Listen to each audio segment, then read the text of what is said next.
The best-selling Tom Clancy's Splinter Cell saga takes on an entirely new direction. In the highly anticipated sequel to the 2005 Game of the Year, Tom Clancy's Splinter Cell Double Agent, play as a double agent spy for the first time ever. Welcome to episode 35 of the 5 T's of Stealth, where we will be discussing Tom Clancy's Splinter Cell Double Agent. Once again, the 5 T's include tasks, terrain, tools, threats, and tension. These are what I consider to be the fundamentals of stealth gaming. Let me just start this by saying I played Double Agent on normal difficulty. This game feels very random from the start. Sam Fisher is infiltrating a geothermal plant in Iceland with a partner. Lambert, the director of the NSA, tells Sam's partner to disable the ventilation system so that Sam can infiltrate the facility. Sam's partner decides that they have an opportunity to infiltrate as well, and once Sam slips in through the fans, you see him at gunpoint and gunned down. After that, a missile startup sequence begins, and Sam has to defuse it, then escape. Canceling the launch sequence of the missile actually forces it to explode, so Sam has a brief window to exfiltrate. Once Sam has exfiltrated, a Lambert voiceover begins, and we learn that Sam's daughter was killed in a car accident. Naturally, this puts Sam into a deep depression, and eventually, he decides to accept an undercover job and get locked up. All the preamble feels very weird for this mission, and the only important bits are that Sam's daughter is dead and he's going undercover. Feels like a bit of a wasted mission, to be honest. The second mission begins in Ellsworth Prison 6 months later, where Sam has built a connection with Jamie Washington, an inmate with ties to a terrorist organization known as the JBA, or John Brown's Army. Lambert explains how Sam is to be treated just like anyone else, but when the mission begins, Sam still has the threat detector on and a knife case. He really just looks ridiculous for an inmate, and honestly it was a bit bothersome. In the mission, Sam and Jamie orchestrate a prison break and escape by hijacking a news chopper. Sam and Jamie take the chopper back to JBA's headquarters in New York, and this is where the double agent mechanical side of the game comes into play, and you are shown the undercover guidelines. There are 5 aspects to these guidelines. Number 1. All objectives are optional, but failure to complete them may cause a loss in trust. Number 2. You have a limited time frame in which to choose and complete your objectives. Number 3. Always return to the location of a given JBA task before the time limit runs out. Number 4. Restricted areas are protected by high security locks that you will have to open. And number 5. Any suspicious action detected by JBA will cause a loss in their trust. These guidelines mention trust a lot, and that brings us to a main mechanic of this game. You will have to maintain your level of trust with the NSA and JBA by completing objectives, and this will also come into play with certain decisions the game will give you. For example, in Mission 3, which we are about to discuss, you will be given a gun and told to kill the pilot of the news chopper. If you kill him, you'll lose some trust with the NSA, and if you don't, you'll lose some trust with the JBA. I'm going to say this now just to get it out of the way, but this is an interesting mechanic that is basically wasted. My trust levels were basically completely full at all times, and getting them to that level is incredibly simple.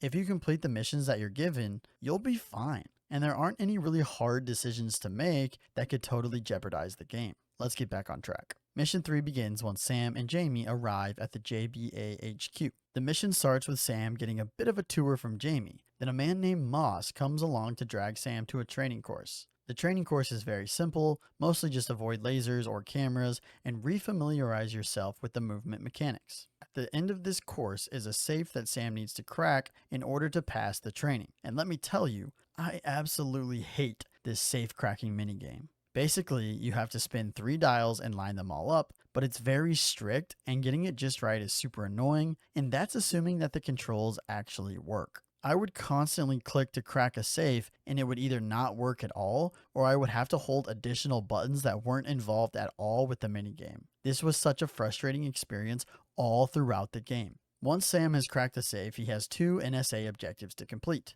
Upload the Trojan to JBA server, and bug the antenna on the roof. Both of these objectives are within restricted areas, so getting caught results in a loss of trust. This is the first of 4 JBA HQ missions, and they all come with about a 20-minute timer. To finish off this mission is the first decision you will make. I mentioned it earlier, but this is when you decide whether or not to kill the pilot Cole Yeager. Afterwards, Emile Dufresne, the leader of the JBA, will send Sam on his first mission to prove his worth. Mission 4 begins and Sam is off to the Sea of Okhotsk to capture the RSS Rublev supertanker. Enrika is in charge of this operation and will guide Sam throughout. But once he boards the ship, Moss will come on the line to tell him he needs to disable the crew and constantly chimes in taunting Sam, asking if he's getting tired or things along those lines. While sneaking through and disabling the crew, Enrika tells Sam to head to the top of the ship and disable the communications. Once at the communications system, Sam contacts Lambert asking what he should do, and Lambert tells him to do what they're asking of him. With communications disabled and most of the crew dead, the captain of the ship runs around yelling how he won't let his ship be taken, and Sam has to prevent him from sinking the ship. Once this is accomplished, Sam extracts by chopper and heads to Shanghai with Emil, leading into Mission 5. Emil is going to a meeting with Dr. Aswat, and Sam needs to record that meeting, so he scales the side of this massive Shanghai hotel, but has to quickly keep moving as a chopper comes around to check the outside of the building. This part was just extremely goofy to me, because the whole time you're just right next to people who could clearly see you, and when Sam is outside of the meeting room, there's no way everyone in there doesn't immediately see him. Definitely immersion breaking. Sam must then sneak into the meeting room and get a sample of whatever they are trading, which turns out to be red mercury. Red mercury is a key ingredient for making some ridiculous bombs. Once Sam has recovered a sample, Moss will radio and tell him to sneak into Dr. Aswat's room and steal his notes, followed by Hisham Hamza, the CIA agent commanding this op, who designates Dr. Aswat as a target for elimination, so Sam kills him before extracting with the JBA. This leads into Mission 6, the second JBA HQ mission. At the beginning of the mission, Sam will sneak out to meet with Lambert and is given orders to scan the blueprints for making these explosives. Sam sneaks into Emil's office, cracks the safe, scans the code, and vanishes before being caught by Enrika in the restricted area, but he seduces her, so it's all good. The 7th mission is aboard a cruise ship in Cozumel, Mexico, which Emil has designated as a target for a bombing test run. Sam sneaks aboard the boat once again, guided by Enrika, and once he plants it, he retrieves the detonation frequency, which will come in handy later. Mission 8 once more takes Sam back to JBA HQ, but as the mission begins, Lambert causes a blackout in order to talk with Sam. He basically explains how Sam cannot let this bomb go off, and how he can get Enrika's disarm code to frame her, or just jam the signal with the detonation frequency. At the end of the mission, Emil gathers everyone to watch the fireworks, and you are once more given a decision to make. You have 3 choices: jam the signal, frame Enrika, or let the bomb go off. I wanted to do a bit of testing here and tried all 3 options. Regardless of the reason, if that bomb does not go off, Emil shoots Enrika. If the bomb does go off, everyone starts to celebrate and cheer for Sam. Your trust levels will be affected by this decision, but honestly, who cares? The option I ended on was simply jamming the signal. Again, this gets Enrika killed and ends the mission. Mission 9 leads to Kinshasa, where Emil will be meeting with a couple of his partners. Sam has to once again sneak into the meeting room, but this time simply plant a bug. As the meeting begins, the men reveal which locations they'll be destroying, and then the existence of a mole is revealed. Emil claims the mole is CIA agent Hisham Hamza and radios Sam to go and kill him. Sam then climbs a radio tower where a sniper is waiting on him, and once more you're faced with a decision, whether or not to kill Hisham. I did not kill him, but instead shot those around him, allowing for an escape. Once you kill the enemies in his area, a bomb will strike the radio tower that Sam is on, destroying it and opening up a new path. Sam must now head to the palace to help Hisham escape, and after doing so, he claims to have killed Hisham as explosives set on the palace explode. Mission 10 takes Sam back to JBA HQ for the 4th and final time, and right away it is revealed that Lambert has been captured. Emil gives Sam a gun and tells him to kill Lambert before he exits the room, leaving Jamie Washington inside the room with Sam. Of course, with no hesitation, I chose to shoot Jamie instead of Lambert, but it's my understanding that the canon decision is shooting Lambert, which makes absolutely 0 sense. After shooting Jamie, Sam's cover is blown, as there was a camera in the room, and an alert tells the terrorists to kill Sam on sight, while Lambert tells Sam to defuse the bombs even if he has to kill everyone to do it. I guess Lambert dies after giving Sam his orders due to the injuries he had already sustained. With these new orders, Sam sneaks through the JBA HQ and defuses the bomb, followed by SWAT members dropping through the ceiling and Sam disappearing. Credits start to roll, but there is a bonus mission to go and defuse the other bomb that the JBA had made. This is a very short mission and is on a Coast Guard boat in New York City, and Sam successfully defuses the bomb and jumps off the ship as it is destroyed. Well, I hate to say it, but Double Agent is such a major downgrade when compared to the other two Splinter Cell games that I've played, the OG and Chaos Theory. I really like the premise of this game, but it isn't executed very well in my opinion, and the whole story just feels samey and generic. On paper, this is a really cool story, but again, the execution just falls pretty flat for me. The trust meters and decision making are so bare bones that they may as well not exist. In fact, they just start to get annoying as little objectives will randomly pop up here and there that just feel like a waste of time. In terms of your actual objectives, you'll be doing about what you've done in the other games. Infiltrate an area to gather information or eliminate a target. The big change in Double Agent is the repetition in the JBA headquarters. Each time you go, you'll have a small objective to complete from the JBA, whether that's completing the training course, decrypting an email, or creating bombs. All of this stuff feels extremely tedious, but the other side of these missions, sneaking around the compound to gather information, feels decent enough. It definitely gets old by the fourth time, but I think that's to be expected. Splinter Cell and Chaos Theory had me very impressed by their level design, but I'm sad to say that's definitely not the case here in Double Agent. We start at the geothermal plant, but as I mentioned earlier, this was just a weird way to start the game, and other than watching my partner die, it really left no effect on me. It also doesn't help that 4 missions in this game are just walking around the JBA, which gets old quick. There's nothing exciting about that building either. You get to creep around in the restricted areas to find a server room or an office. How exciting! That's sarcasm, by the way. What about the actual levels, though? How does everything else feel? Not bad, but again, not great. There's a few highlights including Ellsworth Prison, the supertanker, and the cruise ship. Sneaking around a prison while guards and escapees are in shootouts all throughout was pretty damn satisfying. I liked the supertanker as well because sneaking around a giant ship just feels good. It always reminds me of the peak of Call of Duty back in the day. I swear that was one of the Modern Warfare missions of old. The cruise ship is a highlight based on its variety. 1 minute you're in the casino and Enrica is hacking machines to distract the guards, and the next you're swimming through the pool on the deck, staying out of sight. I think a lot of people would probably say that the Shanghai Hotel is another highlight in terms of level design, but for me it's just okay. Mostly because, as I mentioned, the whole sneakily scaling the outside of this skyscraper feels so goofy when there's absolutely zero chance you're actually hidden. Kinshasa was fine as well, but the active warzone thing has just been done already, and compared to the other games, this just felt like the weakest version of it. There's hardly anything unique going on, you're just sneaking around blown up cars. There's also the final bonus mission on the Coast Guard boat, but again, that's so short it's hard to really judge. It's fine, but it's not really able to do a whole lot when you're done in 5 minutes. There's also the constantly occurring issue of getting caught against random walls. It didn't matter which mission I was on, it felt like I always found a way to get stuck and have to start spamming buttons to be able to move again. This isn't a big deal when it's only once or twice, but when it's constant, I start to lose my mind a bit.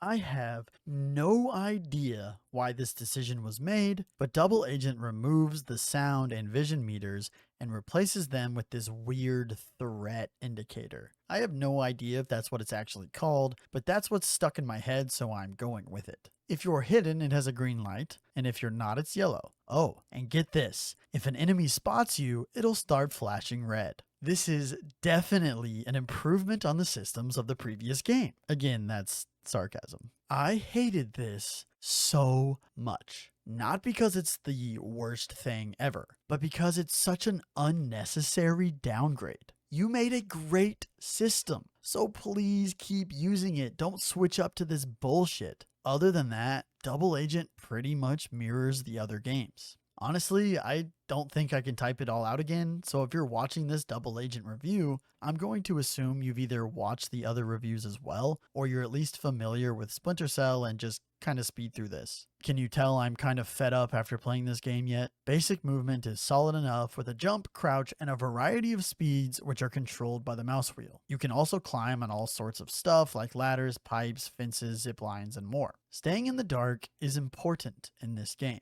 but honestly, maybe not. It just doesn't feel the same as the others, so hard to say.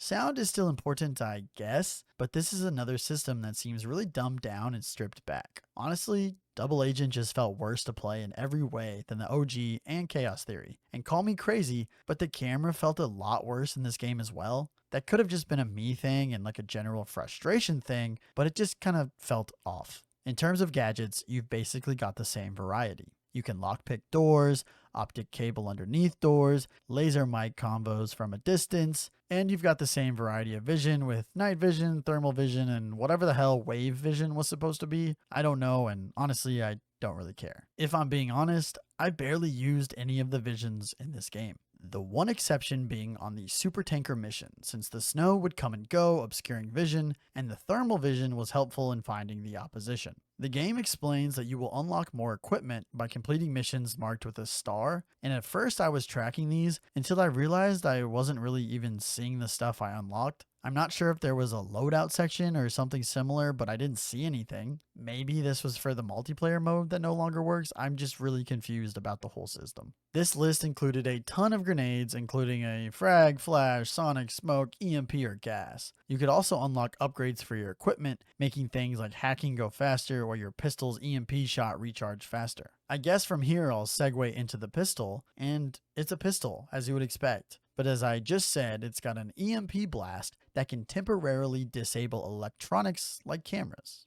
Next, there's the SC-20K, which is your fancy spy rifle. Aside from being able to ADS with this thing, you've got a ton of special attachments you can add. There's a shotgun attachment, airfoil rounds, sticky cameras, and a bunch more I saw in the equipment unlocks but never saw in game. Something new they did add in Double Agent is swimming. The swimming felt a little rough in terms of controls, and I didn't really enjoy being in the water. But it's totally worth it since you can cut through the ice and drag enemies down, or just grab them off their boats. The hacking minigame was greatly improved in my opinion, and you will now have 4 columns with about 10 numbers rapidly spinning, and will slowly have one number in each column stop, which you will have to click on before time runs out. There's the safe cracking minigame I mentioned earlier, which again, I was not a fan of since it hardly worked, and when it did, it required some ridiculous precision. I guess the only thing left to talk about is sneaking up on enemies to either grab them, kill them, or knock them out. Some enemies, when grabbed, will have some information that you can interrogate out of them. The last thing, which I honestly kind of completely forgot about, was a really shitty 3D map you could look through, but clearly I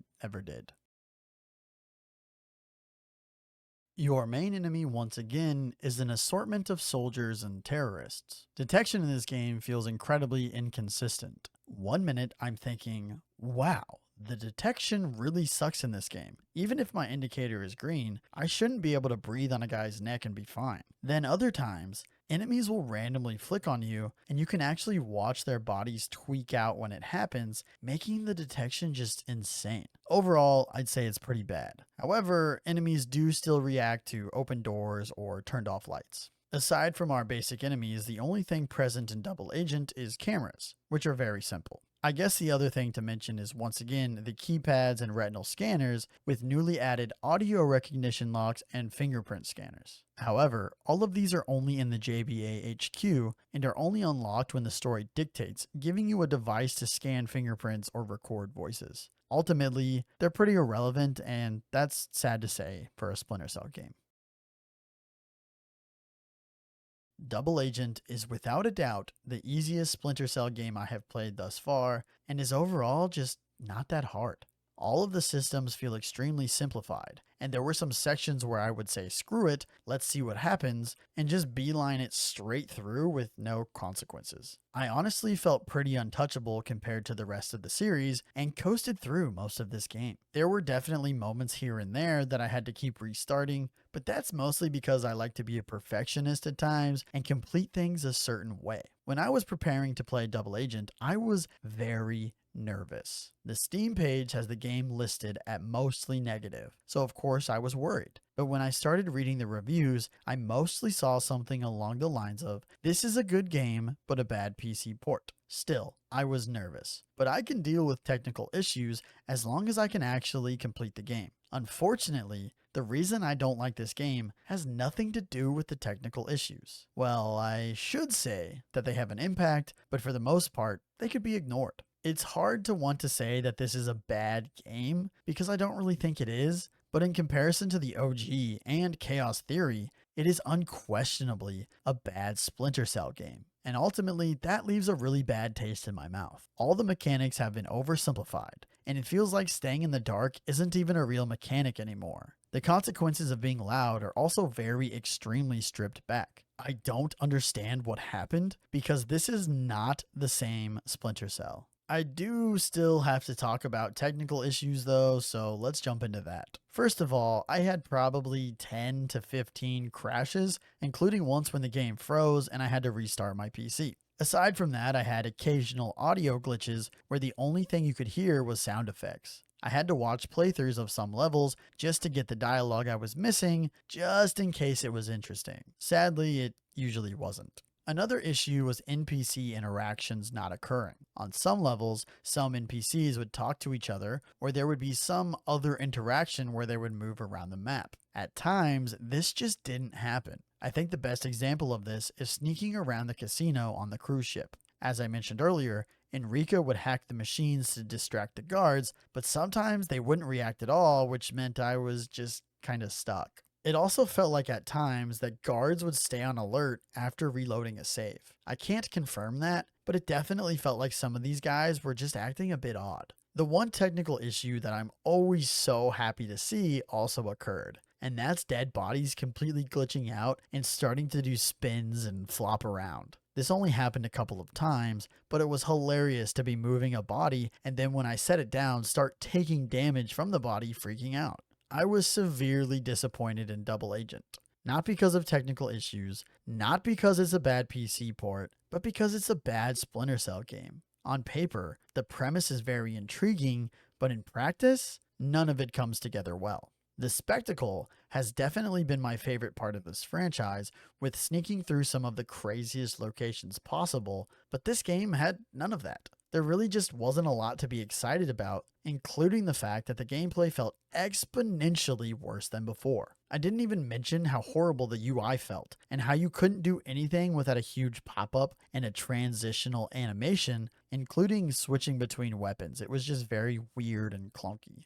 I'm just so disappointed. This is a minor complaint, but it's something that was pretty immersion breaking for me. I definitely think this is a me problem, but it still needs to be said. I felt that it was very weird being a undercover terrorist, but still having all the same weaponry and gadgets as a NSA super spy. I don't understand why all my equipment is the same. Like from a gameplay point of view, I get it, but in terms of the story, why do these guys have the exact same loadout ready for Sam? Again, minor complaint, it's a me thing, I'm sure, but it just always felt weird. I wanted to love this franchise from the beginning to the end, but Double Agent brought me back to the real world and reminded me not to believe in fairy tales. I'm still upset about Lambert. How the hell is Sam killing Lambert the canon option? Look, I get it. The canon option doesn't really matter since during the game, you're the one making the decision. But either way, my man Lambert is dead, and I imagine he won't be appearing in Blacklist, which is the last of the Splinter Cell games that I own. Speaking of Blacklist, I am so disappointed by Double Agent that I need a quick breather before I jump into it. Hopefully, that remains a quick breather, and I get back to it soon, since the OG and Chaos Theory were great, and I'd like to try to be optimistic and assume that Blacklist will be a return to form for the Splinter Cell franchise.